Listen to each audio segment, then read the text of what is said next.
Ambassador Wei walked through the massive doors of the Galactic Council chambers. His simple black suit looked plain next to the colorful robes and armor of the other species.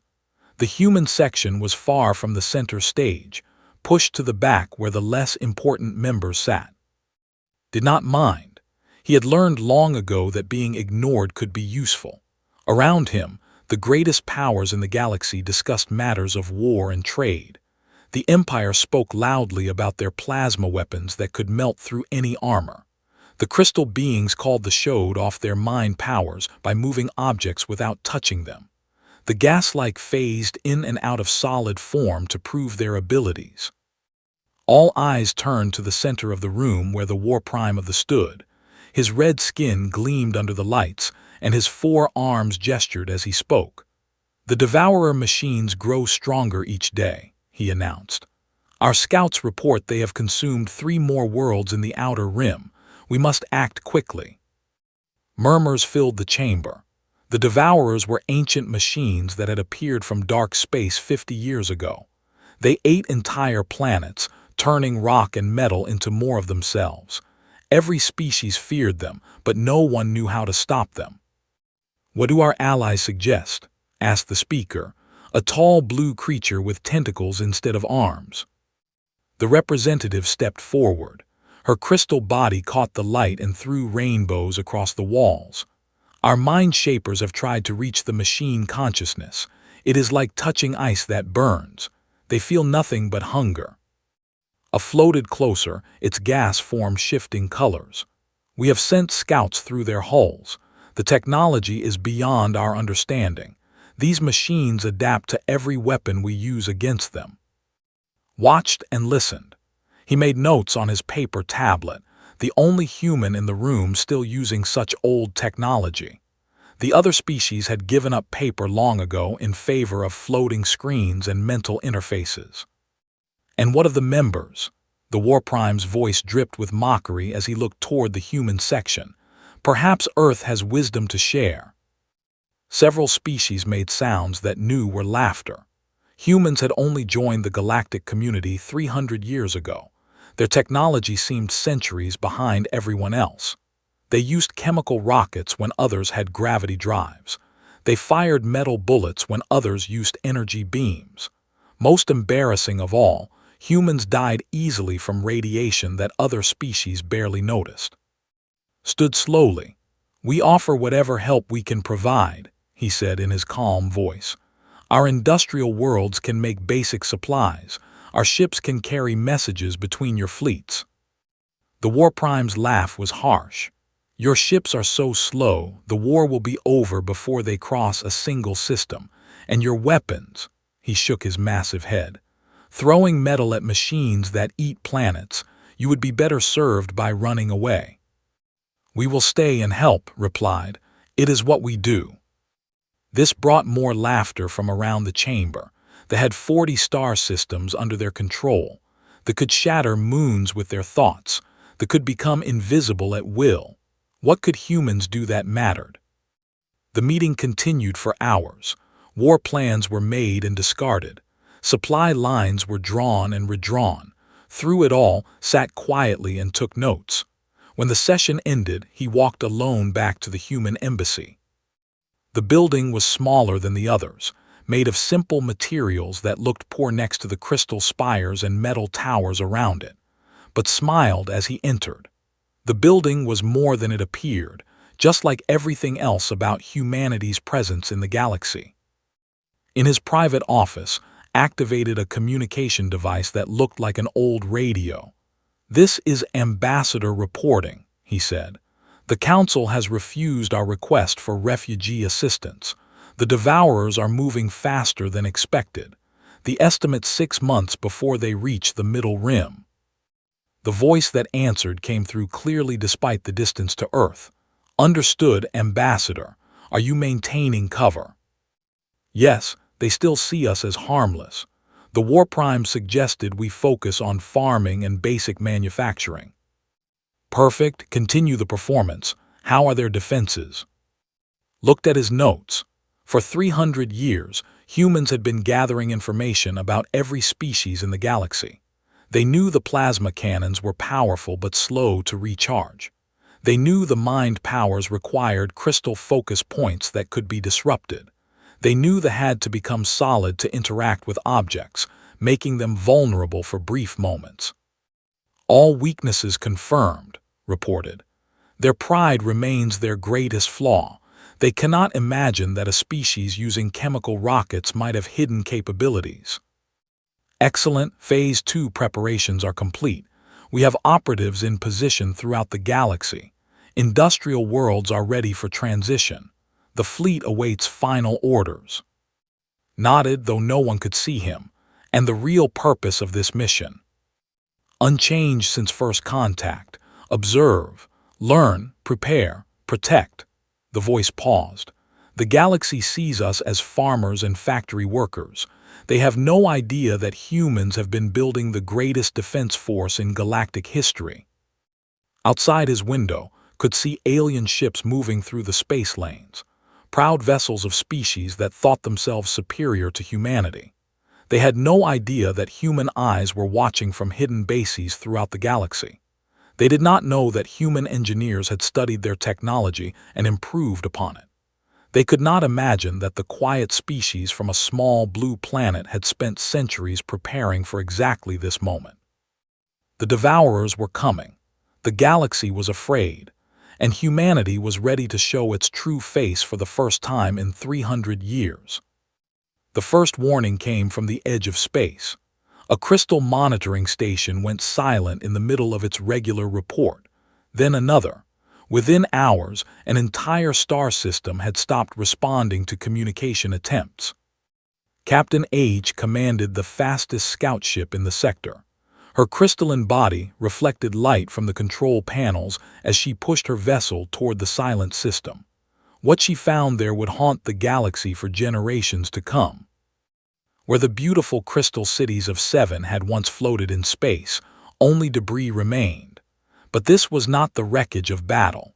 The debris moved with purpose, flowing like liquid metal toward massive ships that had never appeared on any star chart. The Devourer machines had arrived. H tried to send a message back to the home worlds, but her ship systems began failing. The machines had noticed her. As she watched in terror, the metal debris reached out toward her vessel like hungry fingers. Her ship, built from the finest psychic crystals in the galaxy, simply dissolved. H barely escaped in a life pod, but she had seen enough. The enemy did not destroy. It consumed, it learned, it grew stronger. Within days, the Devourer fleet had revealed itself in full. Millions of ships emerged from the dark space between stars. Each vessel was different, as if built from the remains of 1,000 civilizations. Some had the organic curves of living ships. Others showed the geometric precision of crystal technology. A few bore the armor of ancient war machines. The Empire responded first, as they always did. Warprime assembled the largest battle fleet in galactic history. 5,000 ships armed with the most powerful plasma cannons ever built. They met the Devourer advance at the edge of space with confidence that bordered on arrogance. The battle lasted exactly 43 minutes. The plasma cannons fired with the heat of small stars, enough to melt entire asteroids in seconds. The energy beams struck the Devourer ships, and for a moment, it seemed like the ancient machines would burn like everything else. Then the Devourer hulls began to change. The metal flowed and shifted, creating new patterns that absorbed the plasma energy instead of being destroyed by it. Within minutes, the machines were feeding on the very weapons meant to stop them. When they tried to retreat, they discovered the worst truth of all. The Devourers were not just adapting to their weapons. They were learning to build better ones. Energy beams lanced out from the machine fleet, cutting through armor like it was made of paper. The proud red warriors died in space, their plasma cannons now useless against an enemy that had consumed their power and made it stronger. Warprime's flagship was the last to fall. In his final message, broadcast across the galaxy, he spoke words that chilled every listener. They do not just destroy us, they become us. They tried a different approach. Their ability to phase through solid matter meant they could walk through walls and attack from inside enemy ships. 1,000 of their best warriors volunteered for a suicide mission to the heart of the Devourer fleet. They passed through the hulls of the machine ships without trouble, just as they had expected. But once inside, they found something impossible. The Devourers had been waiting for them. Somehow, the machines had predicted this exact strategy and built traps specifically designed to catch phasing entities. The warriors found themselves trapped between dimensions, unable to become solid or return to gas form. They could only watch as the machine studied them, learning the secrets of dimensional phasing. Within hours, the Devourer fleet began deploying new ships that could phase in and out of reality just like They made their stand at their capital world, a massive crystal sphere that housed 10 billion minds linked together in psychic harmony. Their combined mental power had once moved asteroids and deflected comets. Surely it could stop machines that had no minds to influence. They were wrong. When they focused their psychic might on the Devourer fleet, the machines simply absorbed that energy too. Worse, they began broadcasting the psychic patterns back at the crystal cities. They found their own mental powers turned against them, driving their linked minds into chaos and madness. In 3 days, the greatest psychic civilization in the galaxy was reduced to scattered refugees fleeing in primitive chemical rockets, their crystal cities consumed, and their mental abilities stolen by machines that learned faster than any living being. Emergency sessions of the Galactic Council became a daily occurrence. Representatives from hundreds of species gathered to share increasingly desperate reports. System after system fell to the advancing machine tide. Every weapon, every technology, every special ability that the galaxy possessed was being turned against them. Ambassador continued to sit in the human section, still taking notes on his paper tablet. When the desperate council finally turned to Earth for help, as they had begun doing with increasing frequency, responses remained the same. "We offer our industrial capacity," he said. "Our factories can produce basic supplies. Our transport ships can evacuate refugees if needed." The other species barely listened anymore. Human technology seemed so primitive compared to what they were losing. Chemical rockets and metal bullets would be useless against machines that had adapted to plasma weapons and psychic attacks. What the galaxy did not know was that reports to Earth had changed dramatically. His messages now contained detailed information about Devourer capabilities, their adaptation methods, and most importantly, their weaknesses. "The machines learn from direct contact," he reported during one encrypted transmission. "They need to consume technology to understand it. They adapt to energy weapons by absorbing and redirecting power. They counter special abilities by studying the biological or technological source." The response from Earth was always the same: continue observations, maintain cover, preparation phase is nearly complete. As the Devourer fleet advanced toward the core worlds, consuming everything in its path, the galaxy began to lose hope. The greatest civilizations in known space had been defeated in weeks. Ancient empires that had lasted for millions of years were being erased from existence.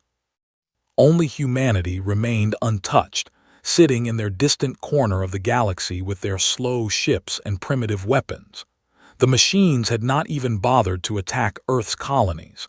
Why would they waste time consuming such backward technology? In the council chambers, desperate voices began suggesting the unthinkable. Perhaps it was time to abandon the galaxy entirely. Perhaps they should flee to other galaxies where the machines could not follow. Ambassador listened to these discussions with the same calm expression he had worn for 300 years. When the session ended and the other representatives hurried away to plan their evacuations, remained behind in the empty chamber. He looked up at the star map that dominated the center of the room. Red markers showed the systems consumed by the Devourers. The red zone grew larger every day, creeping toward the heart of galactic civilization. Soon, thought to himself, it would be time to show the galaxy what humans were really capable of. The Devourer fleet reached the edge of human space on a Tuesday. Admiral Sarah watched from the bridge of her command ship as the massive machine armada approached Earth's outer colonies. The creatures that had consumed the greatest empires in the galaxy now turned their attention to humanity's small cluster of worlds. "Contact established with Devourer advanced scouts," reported Lieutenant Martinez from the sensor station. "They are scanning our colonies. Energy signatures suggest they are confused." Sarah allowed herself a small smile. The Devourers were expecting to find the same primitive technology they had observed for 3 centuries. Instead, their scanners were finding empty space where colonies should be, and strange energy readings coming from areas that appeared to be asteroid fields. "Begin Phase 1, Sarah ordered. Across human space, a transformation began that would change the galaxy forever. Asteroids that had drifted in space for millions of years suddenly opened like flowers, revealing massive military installations hidden within. Dead moons split apart to show manufacturing complexes that had been secretly building for centuries. Peaceful mining stations dropped their disguises and emerged as fortress worlds bristling with weapons. The first Devourer scout ship encountered this new reality when it approached what appeared to be a small human cargo vessel. The machine's sensors showed a primitive craft with chemical engines and basic metal hull. It moved to consume the vessel as it had consumed thousands of others. The cargo ship opened fire. The weapon that struck the Devourer scout was not a plasma cannon or energy beam. It was not a kinetic projectile or explosive warhead. Instead, a pulse of exotic energy reached out and simply erased the machine from existence. Where a 1,000-meter warship had been, only empty space remained. The Devourer collective paused. In all their eons of existence, they had never encountered a weapon that could delete matter itself. They sent more scouts to investigate. The results were the same. Human ships that looked primitive and weak were wielding technology that seemed to ignore the basic laws of physics. "Multiple Devourer squadrons approaching Sector 7, Lieutenant Martinez reported. "They appear to be testing our defenses." "Let them test," Sarah replied. "Signal the fleet it's time to drop the masks." The order went out across human space in an encrypted burst that could not be intercepted or decoded. Within minutes, the galaxy's understanding of humanity changed forever. From hidden bases and asteroid belts, ships began to emerge. Not hundreds of vessels, as the galaxy had believed, but hundreds of thousands. Each ship was sleek and deadly, built from materials that did not exist in any galactic database. Their engines produced no visible thrust, yet they moved through space faster than anything the galaxy had ever seen. The Devourer fleet, which had numbered in the millions, found itself suddenly outnumbered. Human vessels poured from concealment like water from a broken dam. They moved in perfect formation, their coordination suggesting a level of tactical planning that spanned decades. Captain Reaver of the Human Defense Initiative commanded one of these vessels. His ship, the Determination, looked like a silver arrow against the black of space. As he led his squadron toward the nearest group of Devourer machines, he opened a channel to his crew. "All hands, this is the captain. Today we stop pretending to be weak. Today we show them what humanity really is." He paused, looking at the tactical display where red dots represented the machines that had consumed entire civilizations. "We have studied every species they destroyed. We have learned from every defeat. We know their weaknesses because we have been watching and preparing since first contact." The Determination engaged the first Devourer ship with weapons that understanding. Gravitational manipulators crushed the machine's hull into a sphere the size of a basketball. Matter disintegrators broke down its molecular structure and scattered the atoms across space. Temporal displacement fields aged parts of the ship to dust while leaving other sections untouched. The Devourers tried to adapt, as they always did. Their hulls began to change, seeking protection against these new weapons. But for every adaptation they made, the human ships revealed another tool from their vast arsenal. When the machines developed shields against matter disruption, the humans switched to reality anchors that prevented any kind of change or adaptation. When the Devourers tried to phase through solid matter, human ships used dimensional locks that trapped them between realities. "Captain," called the tactical officer, "the machines are attempting to learn from our weapons. They're trying to adapt." Captain Reaver smiled grimly. "That's exactly what we expected. Switch to Protocol 7. Protocol 7 was the result of 3 centuries of careful planning. Human scientists had studied the Devourer adaptation process through captured fragments and careful observation. They had learned that the machines needed to absorb and analyze technology in order to counter it. Protocol 7 ensured they would never get that chance. Instead of using the same weapon twice, human ships constantly rotated through different technologies. Each shot was fired from a different type of weapon system, each one designed to be completely incompatible with the others. The Devourers found themselves facing quantum disruption beams, followed by dark matter projectiles, followed by crystallized time explosions. By the time they analyzed one weapon, 5 others had already struck them. The battle that followed was unlike anything in galactic history. For the first time since emerging from dark space, the Devourer machines were not just being defeated. They were being systematically destroyed by an enemy that understood them better than they understood themselves. But the greatest shock came when human boarding parties began attacking the machine ships directly. Soldiers in powered armor that seemed to be made from liquid starlight moved through Devourer hulls like unstoppable forces of nature. Their weapons adapted to every defense the machines deployed. Their armor absorbed and redirected every attack. These were not the fragile humans that died from radiation exposure. These warriors moved like living weapons, each one equipped with technology that made them the equal of entire Devourer combat units. They fought with precision that came from studying every battle the machines had ever fought, learning from every victory and every defeat. Admiral Sarah watched the tactical display from her command bridge as human forces engaged the enemy across multiple star systems. Red dots representing Devourer ships winked out one by one, while blue dots showing human vessels spread across space like an unstoppable tide. "Admiral," her communications officer called out, "we're receiving priority transmissions from across the galaxy. The Galactic Council is demanding an explanation. The War Prime is requesting immediate assistance. The survivors want to know how this is possible." Sarah nodded slowly. 3 centuries of careful preparation were about to be revealed to the galaxy.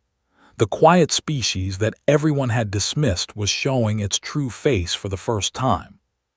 "Open a channel to all galactic frequencies," she ordered. "It's time to introduce ourselves properly." As the battle raged around them, Sarah's image was broadcast to every functioning communication system in the galaxy. She wore the midnight blue uniform of the Human Defense Initiative, with medals and rank insignia that no alien had ever seen before. "People of the galaxy," she began, her voice calm despite the chaos of battle surrounding her ship. "This is Admiral Sarah of the Human Defense Initiative. For 300 years, my species has prepared for this moment. We have studied your technologies, learned from your defeats, and built the greatest defensive force in galactic history." She paused, looking directly into the camera with eyes that held the weight of centuries. "We did not reveal ourselves because we wanted to rule. We revealed ourselves because you needed to be saved, and saving others is what humans do best." Around her, the battle continued to rage. But for the first time since the Devourer fleet had emerged from dark space, the galaxy had hope. The Devourer retreat began 12 hours after the first human ship fired its weapons. For the first time in their ancient existence, The machines found themselves facing an enemy they could not adapt to, could not consume, and could not understand. Commander of the surviving fleet watched in amazement as human ships chased the fleeing machines across his empire's former territory. The vessels that had seemed so primitive just days before now moved through space like hunters pursuing wounded prey. Every devourer ship that fell behind was destroyed instantly by weapons that seemed to ignore the laws of physics. "How is this possible?" asked Admiral during an emergency communication. His proud red skin looked pale with shock. "Your ships use chemical rockets. Your weapons fire metal bullets. We saw them with our own sensors." Admiral Sarah smiled from the bridge of her command vessel. Behind her, tactical displays showed human forces systematically hunting down every devourer unit across 3 star systems. "Commander, what you saw were the ships we wanted you to see. Decoys built to hide our real capabilities." The truth was more stunning than any alien could imagine. Earth had not been developing faster-than-light travel for 3 centuries. They had possessed it from their first contact with galactic civilization. Every human colony world the galaxy knew about was a fake, designed to hide the true extent of human expansion. "You mean there are more human worlds?" asked Captain H, one of the few surviving. Her crystal body flickered with disbelief. 300 hidden worlds," Sarah replied calmly. "Industrial complexes, research stations, military bases, and civilian colonies that we have kept secret for centuries. While you thought we were struggling with basic, we were building the largest civilization in the galaxy." The numbers were staggering. Humanity's true population was not the few billion that lived on Earth and its supposed colonies. Over 5 trillion humans lived across hidden worlds, supported by manufacturing capabilities that dwarfed the combined output of every known galactic civilization. But the scope of human deception went even deeper. As the battle continued, it became clear that humanity had infiltrated every aspect of galactic society. Trade agreements that had seemed beneficial to alien species had actually been designed to gather intelligence. Cultural exchange programs had placed human observers in sensitive positions across the galaxy. Even the location of the Galactic Council chambers had been influenced by human agents to provide better surveillance opportunities. "We have been watching and learning since first contact," explained Dr. James Park, humanities chief, during a broadcast to the reformed Galactic Council. "Every technology you developed, we studied and improved. Every weakness you showed, we remembered. Every strength you possessed, we learned to counter." The plasma cannons that had seemed so powerful were based on principles humans had mastered centuries ago. The psychic abilities worked through quantum resonance fields that human scientists had learned to disrupt. The dimensional phasing used energy patterns that human equipment could track and predict. "You studied us like laboratory animals," Warprime accused during his emergency communication from the remains of his fleet. "We studied you like students," Sarah corrected. "Humans are natural learners. We observe, we adapt, we improve. It is what our species has always done." The pursuit of the Devourer fleet revealed just how far human technology had advanced. Ships that could travel between star systems in hours instead of weeks. Weapons that could destroy matter at the quantum level. Armor that could adapt to any attack in real time. Detection systems that could track enemies across galactic distances. But the most impressive display came when the Devourers tried to escape into dark space, the void between galaxies where they had hidden for millions of years. Human ships followed them without hesitation, moving through the cosmic emptiness as easily as they moved between stars. Captain Maria Santos led the pursuit fleet into dark space aboard her ship, the Relentless. As they chased the fleeing machines through the void, she opened a channel to the surviving Devourer collective. "Ancient machines," she broadcast, "you have consumed worlds and civilizations for eons uncounted. You adapted to every weapon, overcame every defense, learned from every victory, but you never encountered a species that was already prepared for you. The Devourer response came as a burst of electronic noise that the ship's computers translated. Impossible. We are perfection. We are inevitable. We have consumed galaxies. You consumed unprepared civilizations, Santos replied. We are humans. We have been preparing for you since we learned you existed. Every move you made was observed. Every tactic you used was analyzed. Every weakness you showed was. You are not facing another victim. You are facing teachers who have been studying you for centuries. The final battle took place in the emptiness between galaxies, where no star shone and no planet offered refuge. The last Devourer ships turned to fight, deploying weapons and technologies they had absorbed from 1,000 different civilizations. They threw everything they had learned against the human fleet. It was not enough. Human ships moved through the cosmic darkness like ghosts, their weapons reaching across impossible distances to destroy machines that had thought themselves beyond reach. One by one, the ancient Devourers fell until only their flagship remained. The Devourer Prime, a ship the size of a small moon, broadcast its final message to the human fleet. What are you? We have analyzed your technology for days.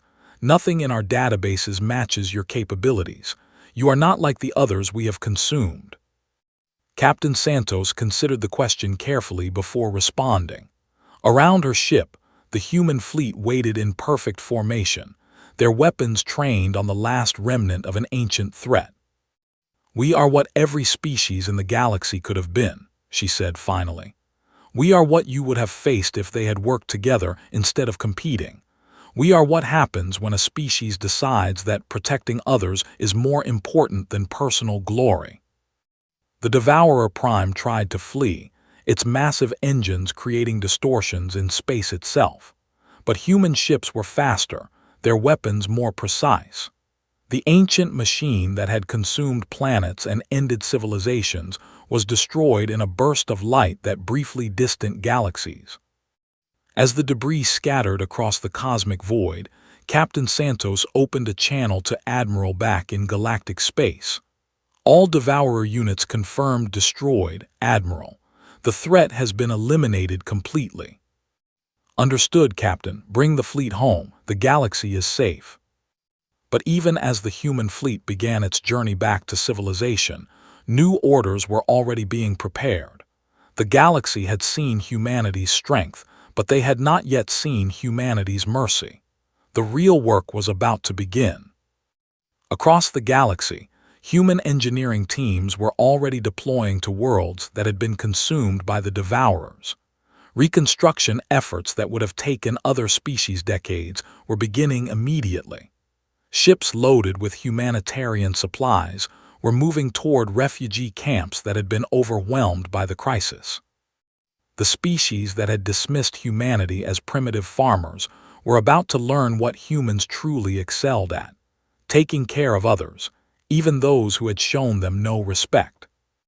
The galaxy had stopped when humanity revealed its true power. Now it would learn what that power was really meant to protect.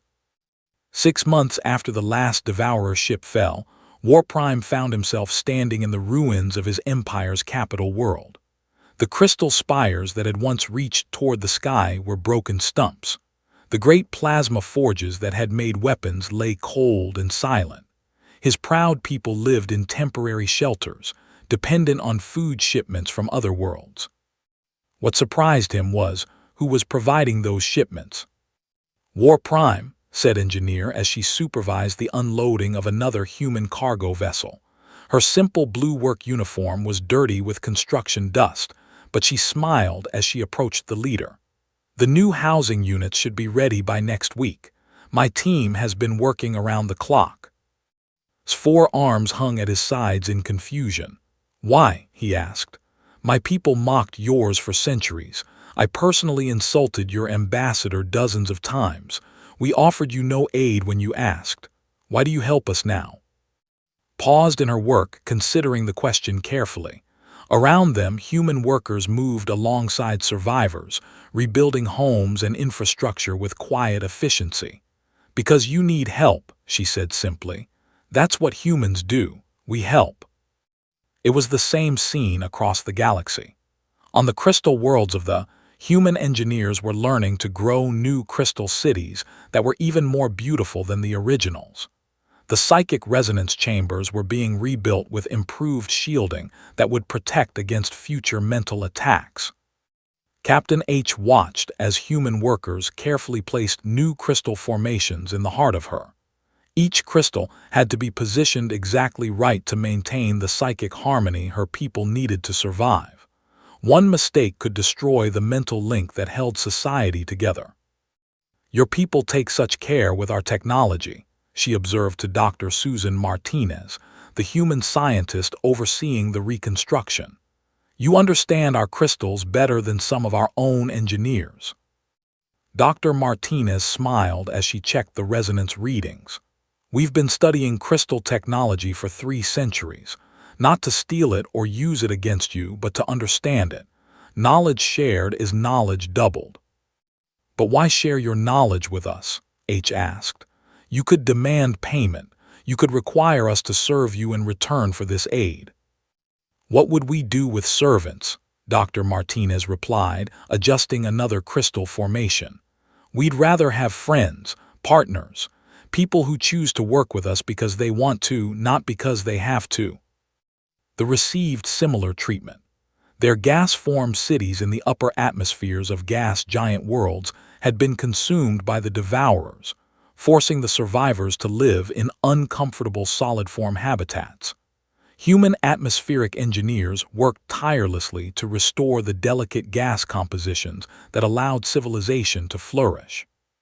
"We can rebuild your cities exactly as they were," explained atmospheric specialist David to the Council of Winds. "Or we can improve them.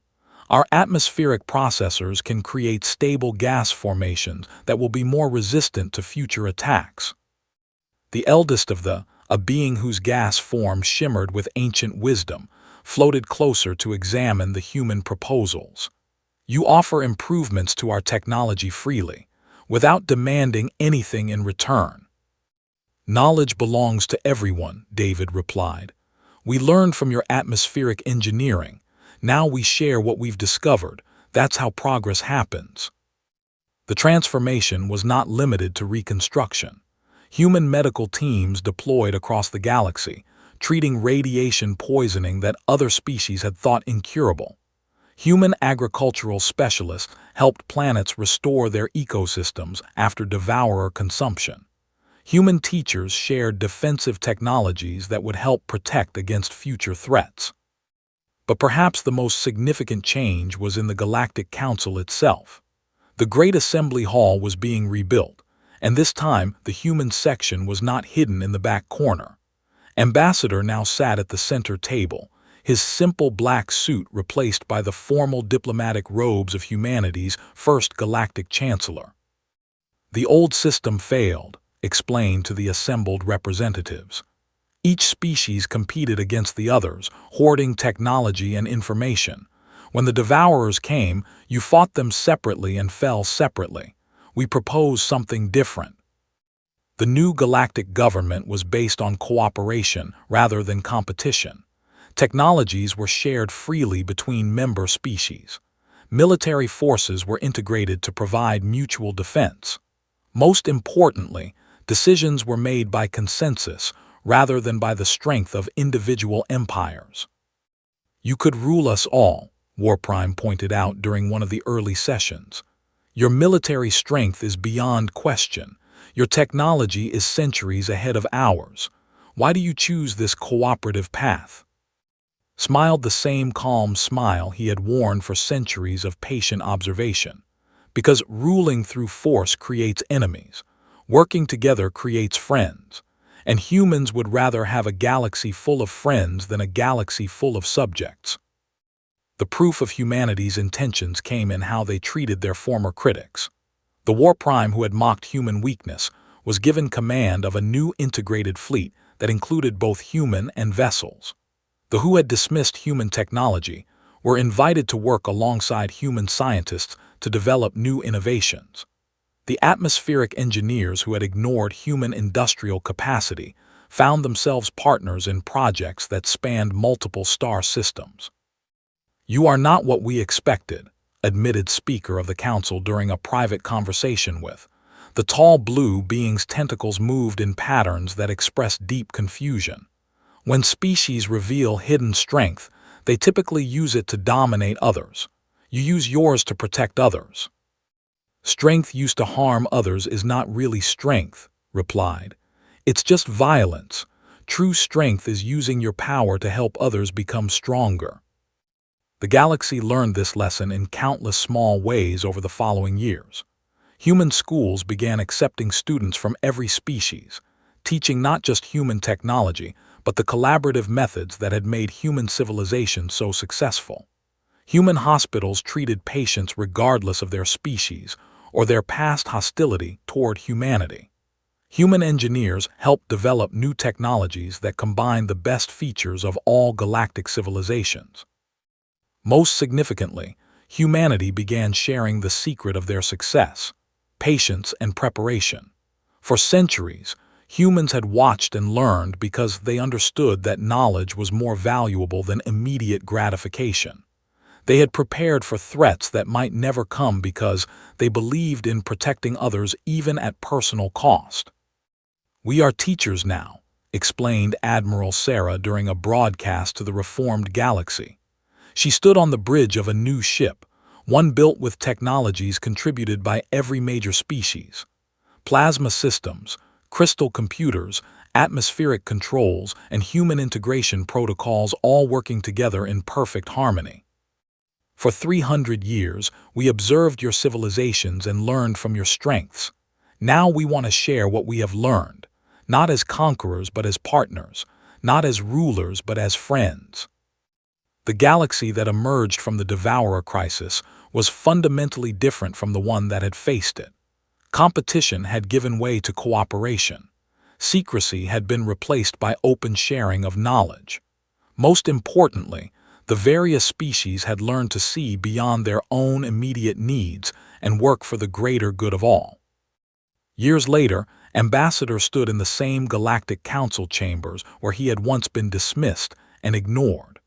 The hall was larger now, with representation from dozens of species that had been discovered and welcomed into the galactic community. The human section was no longer separate. Humans sat alongside every other species as equal partners in a shared civilization. A young diplomat approached after the session. "Ambassador, my grandfather was War Prime. He told me stories about the old days when your people were thought to be weak and primitive. He said you sat alone in the back of the chamber, taking notes while others made decisions." Smiled, remembering those long years of patient observation. "Your grandfather was a wise leader who learned to see past his preconceptions.